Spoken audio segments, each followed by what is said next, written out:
Okay, so today I'm going to give you guys my review of the Minnesota Lynx and Golden State Valkyries game. So first off, starting with Napheesa Collier, one of my favorite players, one of my clients. This is a really good game for Napheesa Collier. She was just efficient. 22 points, 6 rebounds, and 1 assist. She also had 1 steal, 1 block, 72.7% from the field. And she was 8 of 11. She made a 3, made all the free throws, 3 turnovers, which has to be cleaned up. I swear one was not on her. I thought she got fouled, and they didn't call that at all. So I really don't think one was on her. So, I will say those things. And then 83.3% true shooting. So, yeah.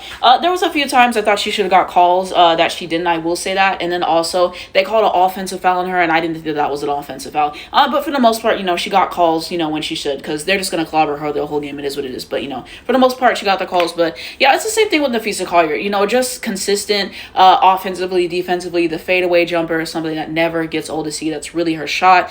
Being able to finish at the rim. Glad she hit a 3 this game. Defensively getting it done. The fact that she's unselfish. She'll set a screen. The way she moves across the floor. I mean, Napheesa Collier has it all. She has it all, and we continue to push MVP. So you love to see it. You love to see it. Also for Napheesa Collier, bro, someone was literally making this whole post and everything like that, saying that they are just trying to do everything not in good faith for the CBA negotiations. And Napheesa Collier said, so let me get this straight. While everyone else was enjoying fireworks, you were thinking about how me and Stewie, of all people, are conspiring to force a lockout that will result in less money year-round for WNBA players. Yeah, clock it. Clock it. She clocked them so bad. She clocked them so bad. When Napheesa Collier be going off, it's funny, but yeah. On to Courtney Williams, so she finishes with 15 points, 3 rebounds, and 2 assists. Not a bad stat line, but then you look at more advanced metrics, 42.9% field goal percentage, which isn't great. 6 of 14 from the field, 3 of 8 from the 3. Why'd she take so many threes? She's usually a mid-range person. 53.6% true shooting. At least she had 0 turnovers, I will say that. One of her better games, but, from an efficiency standpoint, wasn't great. At least she was able to finish in double figures, so, we'll give that. Like I said, the Lynx still need a true point guard. I'm going to be on that. On to Kayla McBride. So not her best game. 12 points, 3 assists, 1 block. 30% from the field. 3 of 10 from the floor. 2 of 6 from 3. She made all of her free throws. 1 turnover and 51% true shooting. So yeah, these last 3 games, Kayla McBride has really struggled from the field. I think she'll get it back. Wasn't great. Again, at least she's able to finish in double figures. But just not great from the field. So you say those things. Now we continue on to everyone else. So Jessica Shepard, 24 minutes, 8 points, 10 rebound, 5 assists, 2 steal. Not bad. 42% from the field, not great. And then we have Alana Smith, 19 minutes, 5 points, 5 rebounds, 6 assists, 1 steal, 2 block, 33% from the field.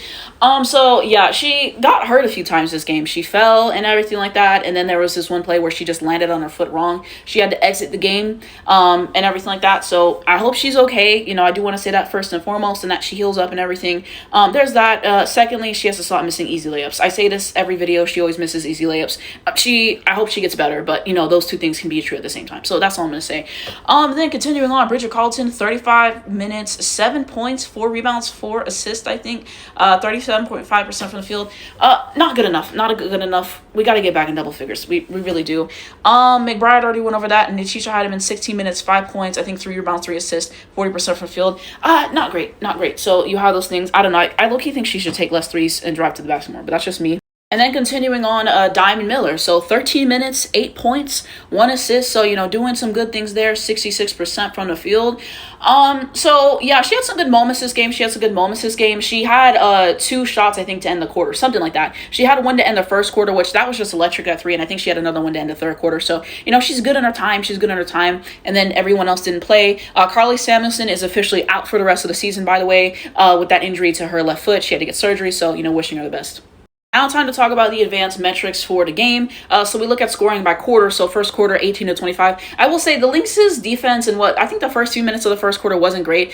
They were just hitting some open shots and everything like that, not getting there fast enough. And then, they kind of hangered down and everything like that. Lynx missed some shots and everything like that, sure, but they still score anyways, 25 to 18. Second quarter, we see that they got outscored 16 to 18. So, not great. Just not being able to get some shots to go. Taking too many threes at certain parts, and you got to drive to the basket more. So yeah, could do better with those things. So got us scored in the second quarter. The third quarter we did better, 28 to 24. So yeah, just having some moments, playing sloppy, traveling, not getting shots to go, falling asleep defensively. There's multiple moments where I see them just let them drive to the basket and take open layups and everything like that. If you're in foul trouble, I understand it, but a lot of times I just felt like they got lazy on defense. Multiple times just letting them drive to the basket, messing up their spacing, messing up defensive assignments. So that was frustrating to me. And then in the fourth quarter, outscoring 13 by 11. So, you have those things. You have those things. I will say there are some great plays for this game. Nafisa scoring was at 6 points back to back to back. Like, just always having the buckets. That fadeaway jumper, like I said, never gets old. Those threes that Diamond Miller had to close it out. There was this other play during the game where, who is it? Alana Smith, I believe she, saved the ball from going out of bounds. They end up getting a shot to go there. So, yeah, they have some good plays. Could play better, could stand to do those things. They were able to show up for the most part. I'll kind of talk about more advanced metrics later, but you see that. And then the biggest lead changes, you see those things as well. And continuing on, so the runs having a 14-0 run in the first quarter, which is really good. And then 11-2 run in the second quarter for the Valkyries. The Lynx having a 21-4 run in the third quarter. Best player streaks, Kayla Thornton and Nafisa Collier with 6 respectfully. So you see that. Continuing on, if you look head-to-head, the Golden State Valkyries 27-65, which is really bad. They shot poor this game. A part of that is due to the Lynx playing great defense, and part of that was just really bad shot selection as well. So, you have those things. And then we look at the Lynx 29 of 64, 5.3%. So, not the best either, but, able to get more shots to go. So, we won the game. It is what it is. From the 3, 11-32, they really live and die by the 3. They really do. 34%. And then we had the same amount of threes, but we had a better percentage because we took 2 less. So, you have those things. Continuing on the free throws, so Valkyries get 6 of 8, 75%. We got more cash in on that, 13 out of 15. Turnovers, 12 and 10. So, yeah. It was lower amount of turnovers, but still just some points passing the ball in dumb situations and everything like that. And you gotta be better. So I'll say those things, but we'll take it. Rebounding, 37-40. Rebounding really was not good enough this game. They got to do better crashing the glass. I think it was maybe the first quarter. I think that was the worst. You're seeing them get the Valkyries get so many second chance opportunities and everything like that. Have to do better crashing the boards. Down the stretch, it got better, but the rebounding, this is why they should have drafted James Reeves. I keep saying that. And then you see the assist, 25-19, so better. Had more blocks, 4-1. Defensive rebounds, 22-24, so could do better. Offensive rebounds, I think it's 8. And then points off turnovers, 19-5. So able to capitalize on those things. So that's good. Continuing on, we got points in the paint, 28-32. So, they did better than us. Fast break points, 4-4. Not great in transition. Continuously missing easy layups and everything like that. Multiple times of easy missed layups. And, that's just something I'm going to hate every time. Second chance points better, 15-13. Steals, 4-2. And personal fouls, 14-19. How did the Lynx win this game? It's the same things every single time. The cohesiveness, the better coaching, better personnel, and everything like that. And Nafisa Collier be carrying this team on her back, though. She really does carry this team on her back. I will say that as well.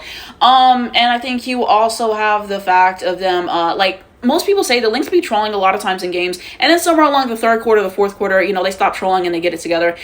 So you have that, and they just know what to do. Offensively, defensively, I can appreciate that. So I thought it was a good game. So I will say those things. That Mystics game was so good though. But yeah, just doing exactly what they know how to do, playing their brand of basketball, being able to capitalize off the opportunities, turning them over, doing better, and all, rebounding on the second half. Those little things kind of locked in. So this is something worth sharing for the Lynx, but it says teams in the WNBA history to start a season 10-0 at home, and they're on there, and everyone else pretty much has won a championship. So it may be coming.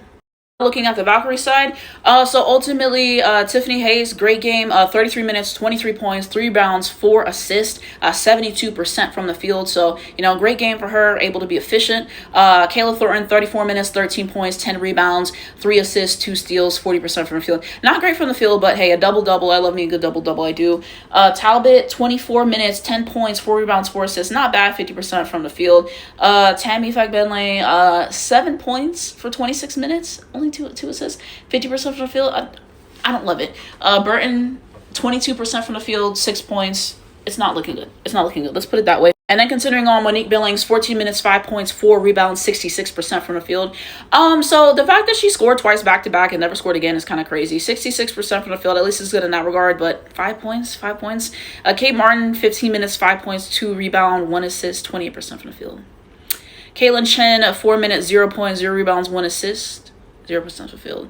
And then you see everyone else. So, you see those things. So why didn't they win this game? I mean, I think that, the scoring kind of tells it all. And everything like that. I think the Lynx are just the more balanced team, always making the extra pass, offensively, defensively. I think they were better with their shot selection. They had less turnovers, able to capitalize on their mistakes more. So, I think it's all those things. Lynx could still stand to play better, I feel. But, let me know what you guys think down below. But I thought this was a good game for what it's worth.